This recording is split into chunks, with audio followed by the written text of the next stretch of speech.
Belagavi DC ವಿರುದ್ಧ ಹಕ್ಕುಚ್ಯುತಿಯನ್ನು ಮಂಡನೆ ಮಾಡಿದ್ದಾರೆ ಸರ್. ಈ ವಿಚಾರದಲ್ಲಿ ಒಂದು ವೇಳೆ ಡಿಸಿ ವಿರುದ್ಧ ಹಕ್ಕುಚ್ಯುತಿ ಆದರೆ ರಾಜ್ಯದಕ್ಕೊಂದು ಕಪ್ಪು ಚುಕ್ಕಿ ಆಗುತ್ತೆ. ಇಲ್ಲ ಅದು ನೋಡ್ಬೇಕು, ಇನ್ನೂ ಅವ್ರು ಕೊಟ್ಟಿದ್ದಾರೆ ಅಷ್ಟೇ. ಅದು ಇನ್ನೂ ಅವ್ರ ಕಮಿಟಿ ಮುಂದೆ ಹೋಗ್ಬೇಕು, ಚರ್ಚೆ ಆಗಬೇಕು. ಅವರು ವೈಲೇಟ್ ಮಾಡಿದವರು ಕೂಡ ಭಾಳ ಮುಖ್ಯ. ನಮ್ಮ ಪ್ರಕಾರ ಡಿ ಸಿ ಅವರು ಅಂತ ವೈಲೇಟ್ ಏನು ಮಾಡಿಲ್ಲ ಅಂತ ನಮ್ಮ ಇದೆ, ವಾದ ಇದೆ. ಸೊ ಬರಲಿ, ಅಲ್ಲಿಂದ ಏನು ಅವರಿಂದ ಮುಂದೆ ಕೃಷಿಯರು ನೋಟಿಸ್ ಬಂದ್ಮ್ಯಾಗ ಅದ್ರ ಬಗ್ಗೆ ರಿಯಾಕ್ಟ್ ಮಾಡೋರು. ರಾಜ್ಯ ಸಂಸದರು ಧ್ವನಿ ಎತ್ತಬೇಕು ವಿಚಾರದಲ್ಲಿ. ನೋಡೋಣ, ಅವರು ಎತ್ತಬೇಕು. ನೋಡೋಣ, ನಾವು ಲೀಗಲ್ ಆಗಿ ಫೈಟ್ ಮಾಡಲಿಕ್ಕೆ ಪ್ರಯತ್ನ ಮಾಡೋಣ. ನಮ್ಮಲ್ಲಿ ನೋಟಿಸ್ ಬರಲಿ, ಯಾಕಂದ್ರೆ ಅವ್ರು ಹೇಳಿದಾರೆ ಅಷ್ಟೇ. ನೀವು ಅವ್ರು ಕೊಡ್ಬೇಕು, ಸ್ಪೀಕರ್ ಕೊಡಬೇಕು. ಅವರು ಸ್ಪೀಕರ್ ಕೊಟ್ಟ ಅವ್ರ ಕಮಿಟಿ ಕಳಿಸ್ಬೇಕು. ಕಮಿಟಿಯಿಂದ ಅದು ರಾಜ್ಯದನ್ನೆಲ್ಲ ಜಿಲ್ಲಾ ವಿಷಯ ಬಂದಾಗ ನಮ್ಮ ಎಂಪಿಗಳು ಯಾಕೆ ತುಂಬಿಕೊಂಡಿರ್ತಾರೆ ಅಂತೇಳಿ 28 ಜನ ಅದಾರ ಸರ್, ಯಾರೂ ಮಾತಾಡಲ್ಲ ಅಂತ. ಇಲ್ಲ, ನೋಡೋಣ ಅದು ಎಷ್ಟು ಮಟ್ಟಿಗೆ ಅವರು ನೋಟಿಸ್ ಕೊಟ್ಟಿದ್ದಾರೆ ಇಲ್ಲ ಅದು ಭಾಳ ಮುಖ್ಯ. ಕೊಟ್ಟಿದ್ರೆ ಮುಂದೆ ಕೃಷಿ ಸ್ಟಾರ್ಟ್ ಆಗುತ್ತೆ. ಸರ್, ಈಗ ಅದಕ್ಕೆ ಲೀಗಲ್ ಆಗಿ ಹೋರಾಟ ಮಾಡೋಣ. ಸರ್, ಜನವರಿ 21ಕ್ಕೆ ಗಡಿ ವಿವಾದ ಇದು ಸುಪ್ರೀಂ ಕೋರ್ಟಿನ ಹಿಯರಿಂಗಿಗೆ ಬರ್ತಾ ಇದೆ. ಅದನ್ನು ಬ್ಯಾಕ್ಗ್ರೌಂಡ್ ಇಟ್ಕೊಂಡು ಅವ್ರು ಕೊಟ್ಟಿದ್ದಾರೆ, ಡಾಕ್ಯುಮೆಂಟ್ ಕ್ರಿಯೇಟ್ ಮಾಡೋ ಸಲುವಾಗಿ ಅನಿಸ್ತಾ ಇದೆ. ಇಲ್ಲ, ಅದು ಯಾರು ನೋಡ್ರಿ, ಆ ಡಾಕ್ಯುಮೆಂಟ್ಸ್ಗೂ ಅದಕ್ಕೂ ಏನು ಸಂಬಂಧ ಇಲ್ಲ. ಅದು ಎಲ್ಲಿ ಹಳೆ ಕತೆ, ಅದು ಕೇಸ್ ಹಾಕಿದ್ದು ಹಳೇದು, ವಿಚಾರ ಕೂಡ ಹಳೇದು. ಇವತ್ತಿನ ಪರಿಸ್ಥಿತಿ ಬೇರೆ, ಆವತ್ತಿನ ಪರಿಸ್ಥಿತಿ ಬೇರೆ. ನಾವು ನಿಂತ ಜಾಗ ಕೂಡ ಇದು ಮಹಾರಾಷ್ಟ್ರ ಸೇರ್ಬೇಕು ಬಹುಶಃ. ಇದು ಹಂಗೆ ಮಾರ್ಕಿತ್ತು. ಅದು ರೈಲ್ವೆ ಸ್ಟೇಷನು, ವಡಗಾಂವ್, ಇದೆಲ್ಲ ಕಾಸಬಾಗ್ ಎಲ್ಲ ಮಹಾರಾಷ್ಟ್ರದಲ್ಲಿ ಗುರುತಿಸಲ್ಪಟ್ಟಿತ್ತು. ಈಗ ಆ ಪರಿಸ್ಥಿತಿ ಇಲ್ಲ. ಸೊ ಅದನ್ನು ನೋಡ್ಕೊಂಡು ಈಗ ಮಾಡಲಿಕ್ಕಾಗಲ್ಲ. ಉಚ್ಕೊಂಥ ಪ್ರದೇಶ ಕೂಡ ಇವತ್ತು ಕರ್ನಾಟಕದಲ್ಲೇ ಉಳಿಯುವಂಥ ಪರಿಸ್ಥಿತಿ ಇದೆ. ಸೊ ಅದು ಹಳೆ 50 ವರ್ಷದಿಂದ ಮಾಡಿದ ಒಂದು ವರದಿ ಇವತ್ತಿಗೆ ಅದು ಪ್ರಶಸ್ತ ಆಗೋಲ್ಲ ಅಂತ ನಮ್ಮ ಭಾವನೆ. ಸೊ ಸರ್ಕಾರ, ಕೇಂದ್ರ ಸರ್ಕಾರ ನಿರ್ಧಾರ ಮಾಡಿದೆ ಯಾವ ಊರು ಎಲ್ಲಿ ಉಳಿಬೇಕಂತ. പക്ഷേ ಇನ್ನು ಮಾಡೋದು ಭಾಳ ಕಷ್ಟಕರ ಕೆಲಸ. ಆದರೂ ನೋಡೋಣ, ಸುಪ್ರೀಂ ಕೋರ್ಟು ಯಾವ ರೀತಿ ನಿರ್ಧಾರ ಮಾಡ್ತೈತೆ ಅದ್ರ ಬಗ್ಗೆ ನೋಡೋಣ, ಬಂದ ಮೇಲೆ ನೋಡೋಣ. ಸರ್, ಈಗ ಬೆಳಗಾವಿಯಲ್ಲಿ ಇತ್ತೀಚೆಗೆ ಈ ಪೋಕ್ಸೋ ಪ್ರಕರಣಗಳು ಜಾಸ್ತಿ ಆಗ್ತಾ ಇದ್ದಾವೆ. ಪೊಲೀಸರು ಮಾತ್ರ ಮಾಡ್ಕೊಳ್ತಾ ಇಲ್ಲ. ಮಾಡಬೇಕು ಅವ್ರಿಗೆ, ಯಾಕಂದರೆ ಪ್ರಿಯಾರಿಟಿ ಕೊಡಬೇಕದು ಅಂತ ಕೊಡಬೇಕು. ಯಾರದೇ ರಾಜಕೀಯ ಒತ್ತಡಕ್ಕೆ ಬರಬಾರ್ದು ಮತ್ತು ಅದನ್ನ ತಕ್ಷಣ ಕೇಸ್ ರಿಜಿಸ್ಟರ್ ಆಗಬೇಕು.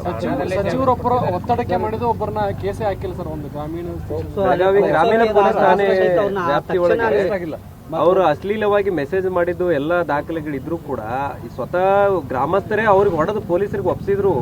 ಪೋಕ್ಸೋ ಕೇಸಲ್ಲಿ ಠಾಣೆ ಜಮೀನು ಕೊಟ್ಟು ಕಳಿಸಿರುವಂಥದ್ದು ಸರ್. ಇಲ್ಲ, ನೋಡೋಣ ಅದ್ರ ಬಗ್ಗೆ. ಇವತ್ತು ನಾನು ಪತ್ರಿಕೆಯಲ್ಲಿ ನೋಡಿದೆ, ಸಂಜಯ್ ಪಾಟೀಲ್ ಅವರು ಏನೋ ಆರೋಪ ಮಾಡಿದ್ದಾರೆ. ಕಮಿಷನರ್ ಗಮನಕ್ಕೆ ತರ್ತೀವಿದ್ರೆ ಅದನ್ನ ಆಕ್ಷನ್ ತೊಗೊಳಕ್ಕೆ ಕೇಳ್ತೀವಿ. ಸಚಿವರು ಒತ್ತಡಕ್ಕೆ ಮನಿತಾ ಇದ್ದಾರೆ ಪೊಲೀಸರು ಅನ್ನುವಂಥದ್ದು ಕೂಡ ಆರೋಪ ಕೇಳಿ ಬರ್ತಾ ಇದೆ. ನೋಡೋಣ, ಇಲ್ಲ ಹಾಗೆ ಮಾಡ್ಲಿಕ್ಕೆ ಆಗೋಲ್ಲ. ಯಾಕಂದ್ರೆ ಆ ರೀತಿ ಇದ್ರೆ ಕೇಸ್ ರಿಜಿಸ್ಟರ್ ಮಾಡಲೇಬೇಕು. ಪೋಕ್ಸೋ ಕೇಸಲ್ಲಿ ಕೂಡ ಈ ರೀತಿ ಒತ್ತಡಗಳನ್ನು ಹೇರುವಂಥದ್ದು ನಡೀತಾ ಇದೆ. ನೋಡೋಣ, ಅದ್ರ ಬಗ್ಗೆ ಕಮಿಷನರ್ಗೆ ಹೇಳ್ತೀನಿ. ಅವ್ರಿಗೆ ಹಂಗಿದ್ರೆ ಅದನ್ನು ಆಕ್ಷನ್ ತೊಗೊಳಕ್ಕೆ ಕೇಳ್ತೀನಿ. ಪೊಲೀಸರು ಆಫ್ಟರ್ ಸೆಷನ್ ಬರ್ದೆ ಅಂತ ಹೇಳಿ ಅವ್ರಿಗೆ ಒಂದು 25 ದಿನ ಇದು ಮಾಡಿದ್ದಾರೆ. ಇವತ್ತು ಕೇಸ್ ಕೇಳ್ತಾ ಎನ್ಕ್ವೈರಿ ಮಾಡ್ತಾ ಇದ್ದಾರೆ. ನನಗೆ ಗೊತ್ತಿಲ್ಲ, ಅದಕ್ಕೆ ಕಮಿಷನರ್ಗೆ ಹೇಳೋಣ. ಇದು ಯಾವಾಗ ಬಂದಿರೋ, ಅವರು ಯಾಕೆ ಲೇಟ್ ಆಯಿತು, ಯಾರು ವಾಪಸ್ ಕಳಿಸ್ರು, ಎಲ್ಲ ಸಂಬಂಧಪಟ್ಟವನ್ನೇ ಎನ್ಕ್ವೈರಿ ಚರ್ಚೆ ಮಾಡ್ಬೇಕು. ಬೆಳಗಾವಿ ಗ್ರಾಮೀಣದ್ದು ಬೇರೆ ಇತ್ತು. ನೋಡೋಣ, ಎರಡು ಕಮಿಷನರ್ ಅಂಡರ್ ಬರ್ತೈತೆ, ಎರಡು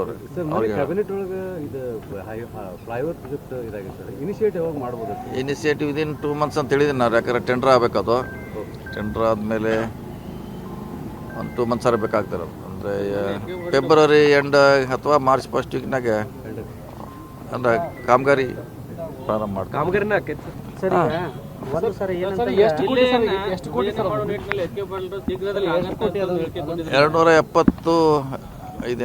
275 ಇರಬೇಕು ಅಷ್ಟೇ. ಇಲ್ಲ, ಅದೇ ಪ್ರಕಾರ ಮಾಡಿದ್ವಿ. ಯಾವುದೇ ಲ್ಯಾಂಡ್ ಅಕ್ವಿಷನ್ ಇಲ್ಲ ರೀ, ಯಾರಿಗೂ ಡಿಸ್ಟರ್ಬ್ ಕೂಡ ಆಗೋಲ್ಲ. ಸೊ ಹೀಗಾಗಿ ಕಾಮಗಾರಿಗೆ ಏನು ತೊಂದರೆ ಆಗೋಲ್ಲ. ಜಿಲ್ಲಾ ಲೆವೆಲ್ನಲ್ಲಿ ಇದೊಂದು ಇಷ್ಟು ದೊಡ್ಡದು 2 ಕಿಲೋಮೀಟರ್ ಫ್ಲೈಓವರ್ ಮಾದರಿ. ಇಲ್ಲ, ಭೂ ಸ್ವಾಧೀನ ಇಲ್ಲ, ನಮ್ದು ಏನು ಜಾಗ ಇದೆಯಲ್ಲ ಅದರಲ್ಲೇ ಮಾಡ್ತಾ ಇದ್ದೀವಿ. ಅಧಿಕಾರಿ ಇದ್ರೆ ಮೊದಲು ತಮ್ಮ ಇಲಾಖೆಗೆ ಬರುತ್ತೆ, ಅವ್ರಿಗೆ ಯಾವ ಮೇಲೆ ಶಿಸ್ತು ಕ್ರಮ ಕೈಗೊಳ್ಳಿ ಅಂತೇಳಿ ಆಲ್ರೆಡಿ ಇದಾಗಿದೆ. ಶಿಸ್ತು ಕ್ರಮ ಯಾವಾಗ ಕೈಗೊಳ್ತೀರಿ ಅಂತೇಳಿ ಯಾರ ಮ್ಯಾಗ್ರೆ? ಯಾರ ಮ್ಯಾಗಂದ್ರೆ ಹರ್ಷ ಶೆಟ್ಟಿ ಅಂತೇಳಿ ಭೂ ಸ್ವಾಧೀನ ಅದಿಲ್ಲ, ನಮ್ದು ನ್ಯಾಷನಲ್ ಹೈವೇ ಅದು ಅಲ್ಲ, ಅದನ್ನ ಆಗಿದ್ದು ನ್ಯಾಷನಲ್ ಹೈವೇದಲ್ಲಿ. ಅದು ಈಗ ಅದ್ರ ಬಗ್ಗೆ ಚರ್ಚೆ ಎನ್ಕ್ವೈರಿ ನಡೀತಾ ಇದ್ದಾರೆ. ಅವ್ರು ನ್ಯಾಷನಲ್ ಹೈವೇದವ್ರು ಮಾಡಬೇಕು. ಬೊಗಾರಿ ಸರ್ಗೆ ಫಸ್ಟ್ ರೀ, ಅಲ್ಲಿ ಸೆಕೆಂಡ್ ಪೇಸು ಅದನ್ನು ತೊಗೊಳ್ತೀವಿ. ಪೂರ್ತಿ 3rd ಗೇಟ್ವರೆಗೆ ಮಾಡೋ ಒಂದು ವಿಚಾರ ಇದೆ. ಫಸ್ಟ್ ಇದನ್ನು ಮುಗಿಸ್ತಾರೆ, ಮುಗಿದ ಮೇಲೆ ಬೆಳಗಾವಿ ಜಿಲ್ಲಾ ವಿಭಜನೆ ವಿಚಾರಕ್ಕೆ ಫಾಲೋ ಅಪ್ ಆಗಿದೆನಾ ಅಥವಾ ಸದ್ಯಕ್ಕಂತೆ ನೋಡೋಣ. ಬೆಂಗಳೂರಲ್ಲಿ ಚರ್ಚೆ ಮಾಡ್ತೇವೆ, ಬೆಂಗಳೂರಿಗೆ ಹೋಗ್ತೀವಿ, ಅವರು ಕೂಡ ಚರ್ಚೆ ಮಾಡೋಣ ಅಂತ ಹೇಳಿದ್ದಾರೆ. ಅಲ್ಲಿ ಹೋದ್ಮೇಲೆ ನೋಡೋಣ ಏನು ಬರೋದು. ಅದು ಕೂಡ ಚಿಕ್ಕೋಡಿಯಲ್ಲಿ ಕೊಟ್ಟಿದ್ದಾರೆ. ಅದೇ CM ಅವರೇ ಅಂತಿಮ ನಿರ್ಧಾರ ಮಾಡಬೇಕಲ್ಲ, CM ಅವರಿಗೆ ಮತ್ತೊಂದು ಒತ್ತಾಯ ಮಾಡ್ತೀವಿ ಇನ್ನೊಂದ್ಸಾರಿ. ಸಭೆ ಕರೀತೇನೆ ಸಭೆ ಕರಲಿಲ್ಲ.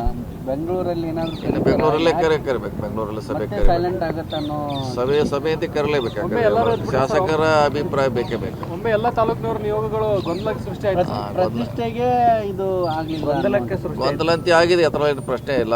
ಇನ್ನೊಂದು CM ಅವರು ಯಾವ ರೀತಿ ನಿಭಾಯಿಸ್ತಾರೆ ನೋಡೋಣ, ಕಾದ್ ನೋಡೋಣ. ಸರ್, ಈಗ ಬೆಳಗಾವಿ ರಿಂಗ್ ರೋಡ್ ಬಗ್ಗೆ ಕೂಡ ಪ್ರಸ್ತಾಪ ಇತ್ತು. ಆಮೇಲೆ ಹಲಗಾಮಚ್ಚೆ ರೋಡ್ ಕೂಡ ಅದು ಇಲ್ಲ, ಅದೇನು ಸಮಸ್ಯೆ ಇಲ್ಲ, ಆಗ್ತಾ ಇದೆ, ಅದು ಏನು ತೊಂದರೆ ಇಲ್ಲ ರೀ, ಆಗ್ತದೆ. ಇನ್ ಟೈಮ್ನಾಗ ಮಾಡ್ತೀವಿ.